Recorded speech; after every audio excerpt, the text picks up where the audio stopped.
Hi guys, it's Jerk PC Repairs 101 and today I'm going to be showing you how to replace the battery on a Dell Inspiron 1545 laptop.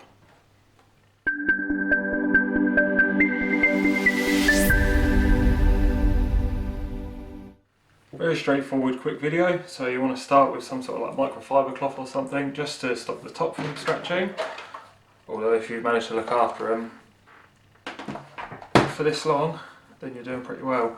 Most likely going to have a few scratches on the top being this age, but yeah, it's very straightforward. So what you want to do, I'll zoom in, you've got a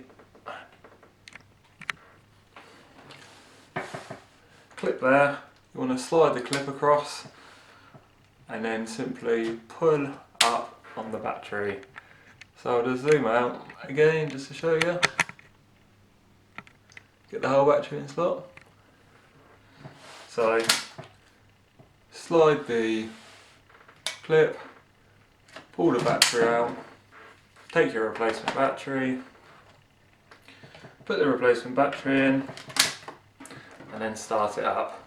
Just one thing to note, if you are getting a new battery and you're fitting the new battery and this is the new battery that you just fitted, whether you bought that off eBay, Amazon, any other website, Computer Parts Direct, any other website out there, just make sure that when you fit it, deplete the charge to around 2%. As soon as it hits 2%, charge it back up to 100%. What that will do is that will just calibrate the new battery and ensure that it lasts as long as possible. If you don't do that, you can cause damage to the cells in the battery and cause it to not last as long as if you were to calibrate that battery.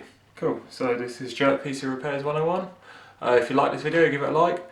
If you don't like this video, give it a thumbs down, tell me why, so I can improve, and just let me know about your experiences with the 1545s or fitting the batteries.